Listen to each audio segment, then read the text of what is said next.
Assalamualaikum warahmatullahi wabarakatuh. Salam hormat kepada Ibu RT Billy Parancika selaku dosen Bahasa Indonesia. Kami dari kelompok 1 ingin mempresentasikan hasil kerja kami.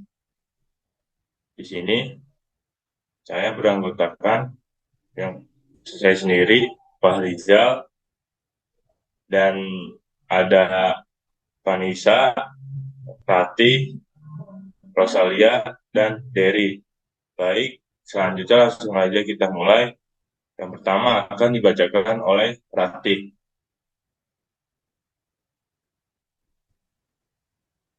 Ragam bahasa. Dalam Kamus Besar Bahasa Indonesia (KBBI), ragam bahasa menurut pemakaiannya, topik yang dibicarakan hubung pembicara dan teman bicara dan medium pembicaraannya.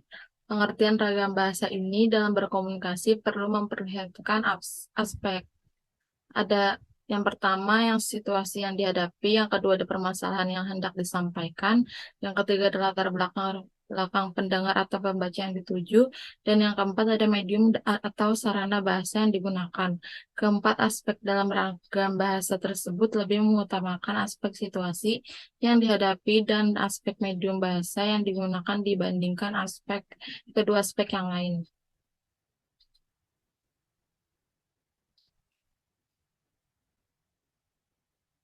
Bahasa Indonesia berdasarkan ragamnya dipergunakan berdasarkan penting atau tidaknya dipergunakan.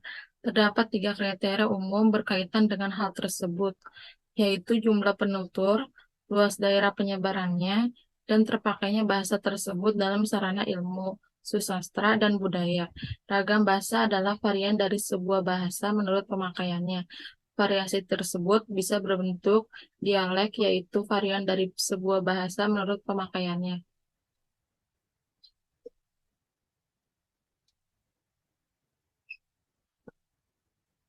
Berdasarkan pemakaian bahasa, dialek dibedakan menjadi 4. Yang pertama ada dialek regional, varian bahasa yang dipakai di daerah tertentu. Contohnya adalah bahasa Melayu, dialek Jakarta, dan lain-lain. Yang kedua ada dialek sosial, dialek yang dipakai oleh kelompok sosial tertentu atau yang menandai sastra sosial tertentu. Contohnya adalah dialek remaja. Yang ketiga ada dialek temporal, yaitu dialek yang dipakai pada kurun waktu tertentu. Contohnya dialek Melayu zaman Sriwijaya. Yang keempat ada idiolek, yaitu keseluruhan ciri bahasa seseorang yang khas pribadi dalam lafal, tata bahasa, atau pilihan kekayaan kata.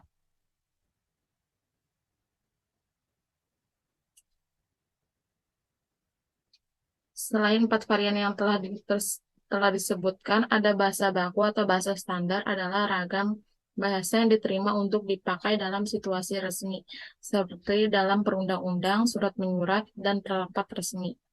Bahasa baku tidak dapat dipakai untuk segala keperluan, tetapi hanya untuk komunikasi resmi, wacana teknis, pembicaraan di depan umum, dan pembicaraan dengan orang yang dihormati. Ragam bahasa tidak resmi dikembalikan dari ragam bahasa resmi. Ciri ragam bahasa akrab adalah kalimat pendek dan didukung oleh bahasa nonverbal. Selanjutnya dibacakan oleh Vanessa.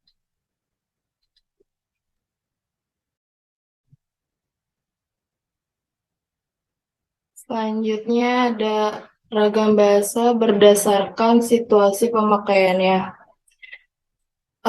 Ragam bahasa terdiri atas 3 bagian, yaitu ragam bahasa formal, ragam bahasa semi-formal, dan ragam bahasa non-formal. Ragam bahasa formal memperhatikan kriteria berikut agar bahasanya menjadi resmi.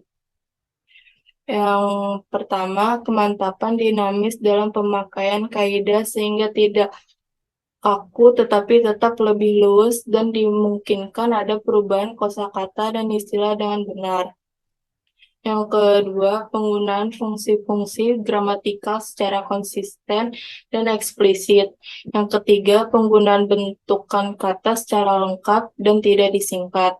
Dan yang keempat, penggunaan imbuhan afiks sasi secara eksplisit dan konsisten.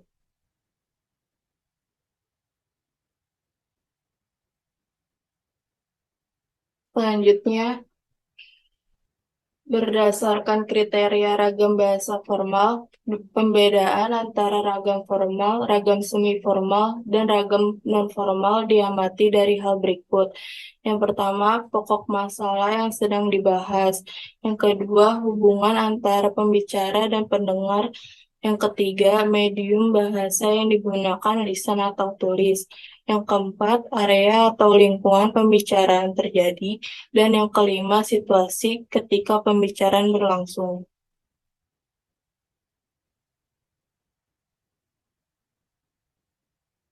Kelima, pembedaan ragam bahasa di atas dipertegas lagi. Pembedaan antara ragam bahasa formal dan ragam bahasa non-formal yang paling mencolok adalah sebagai berikut. Yang pertama, penggunaan kata sapaan dan kata ganti. Misalnya, saya dan gue atau Ogut. Yang kedua itu penggunaan imbuhan afiksasi, awalan prefiks, akhiran sufiks, gabungan awalan dan akhiran simulfiks, dan imbuhan terpisah konfiks. Misalnya, awalan menyapa menjadi apaan, mengopi jadi ngopi. Akhiran itu laporan menjadi laporin, marahi menjadi marahin. Selanjutnya akan dijelaskan oleh Rosalia.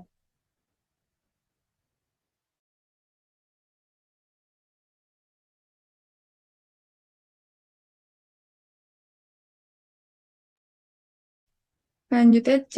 Ragam bahasa berdasarkan mediumnya. Berdasarkan mediumnya, ragam bahasa terdiri atas dua ragam bahasa, yaitu yang pertama ada ragam bahasa lisan. Ragam bahasa lisan adalah bahasa yang dilafalkan langsung oleh penuturnya kepada pendengar atau teman bicaranya. Yang kedua ada ragam bahasa tulis. Ragam bahasa lisan ini ditentukan oleh intonasi dalam pemahaman maknanya. Misalnya A. Kucing atau makan tikus mati. Yang B. Kucing makan atau tikus mati.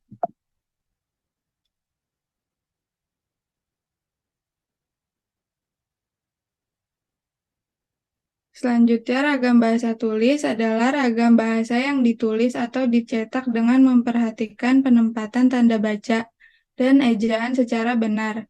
Ragam bahasa tulis dapat bersifat formal, semi-formal, dan non-formal. Penggunaan ragam bahasa dan laras bahasa dalam penulisan karangan ilmiah harus berupaya pada yang pertama ada ragam bahasa formal. Ciri-ciri ragam bahasa formal yaitu menggunakan unsur gramatikal secara eksplisit dan konsisten, menggunakan imbuhan secara lengkap, dan menggunakan kata ganti resmi. Yang kedua ada ragam bahasa tulis. Pada ragam bahasa tulis terdapat pengalihan ragam lisan ke ragam tulis atau huruf. Ciri-cirinya yaitu pada ragam tulis tidak mengharuskan adanya teman bicara berada di depan. Ragam tulis tidak terikat situasi, kondisi, ruang, dan waktu. Yang ketiga ada ragam bahasa lisan. Ciri-cirinya yaitu ragam bahasa lisan menghendaki adanya orang kedua, teman berbicara yang berada di depan pembicara. Sedangkan ragam tulis tidak mengharuskan adanya teman berbicara di depan.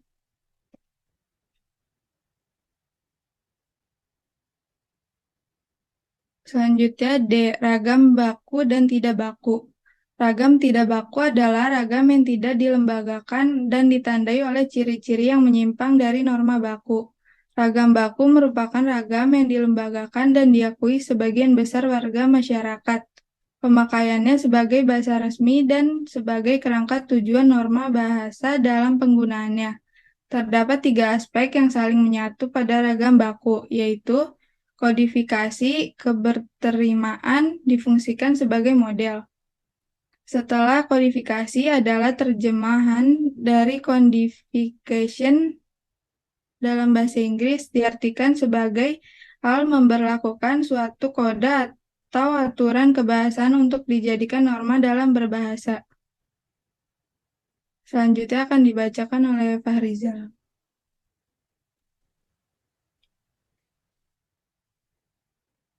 Selanjutnya, ragam bahasa baku memiliki sifat sebagai berikut.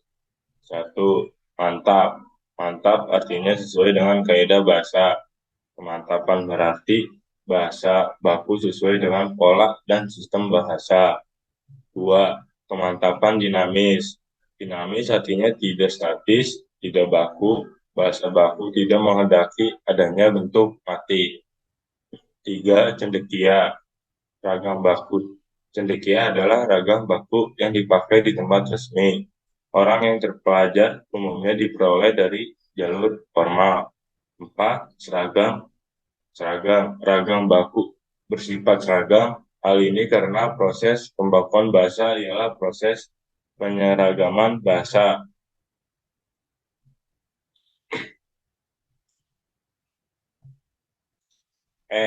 Ragam sosial dan ragam fungsional. Ragam sosial adalah ragam bahasa yang disepakati sebagian normanya untuk digunakan di lingkungan sosial terbatas, baik ragam lisan maupun ragam tulis. Bahasa Indonesia ditandai pula oleh adanya ragam sosial, yaitu ragam bahasa yang sebagian norma dan kaidahnya didasarkan atas kesepakatan bersama dalam lingkungan sosial yang lebih kecil dalam masyarakat. Ragam fungsional atau ragam profesional adalah ragam yang dikaitkan dengan profesi, lembaga, lingkungan kerja, atau kegiatan tertentu.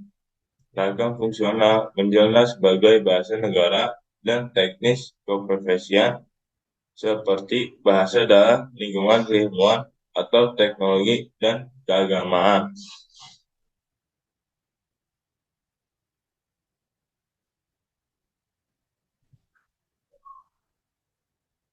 Selanjutnya, di sini ada satu ragam bahasa bisnis. Ragam bahasa yang digunakan dalam berbisnis yang biasa digunakan oleh para pebisnis dalam menjalankan bisnisnya.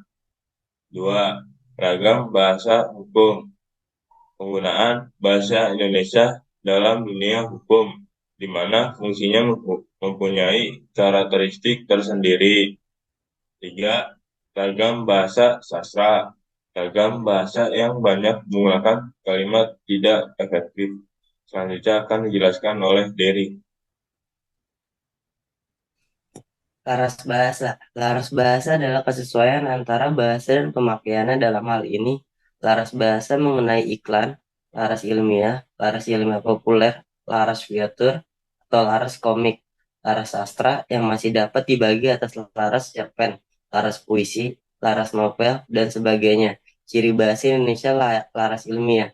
Yang pertama, bahasa Indonesia ragam baku. Yang kedua, penggunaan kalimat efektif. Ketiga, menghindari bentuk bahasa yang bermakna ganda. Yang keempat, menggunakan kata dan istilah yang bermakna lugas dan menghindari pemakaian kata dan istilah yang bermakna kios. Yang kelima, menghindari penanjalan persona dengan tujuan menjaga objektivitas isi tulisan. Dan yang keenam, adanya keselarasan dan ketuntutan antara proposisi dan antara linea. Pembedaan di antara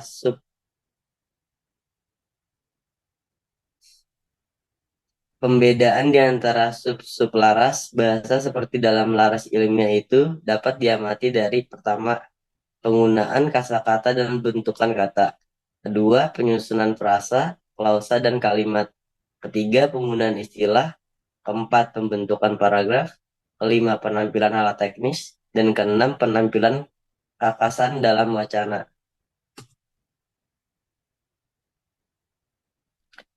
Bahasa yang selaras adalah bahasa yang sama untuk digunakan pada satu komunitas pemakaiannya. Definisi dan kategorisasi laras bahasa pun berbeda antara para ahli linguistis. Salah satu model pembagian laras bahasa yang terkemuka diajukan oleh Joss pada tahun 1961 yang membagi 5 laras bahasa menurut derajat kemorfalannya, yaitu pertama, beku frozen, yang kedua resmi atau formal, yang ketiga konsultatif atau konsultatif, yang keempat santai atau kasual, dan yang kelima akrab atau intimate.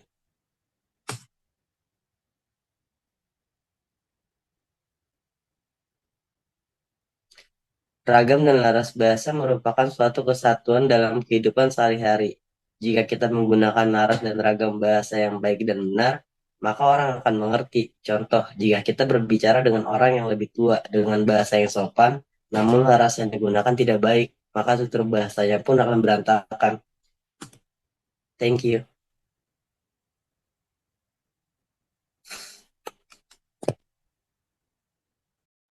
Sekian dari kelompok kami. Kurang lebihnya, mohon maaf. Wassalamualaikum warahmatullahi wabarakatuh.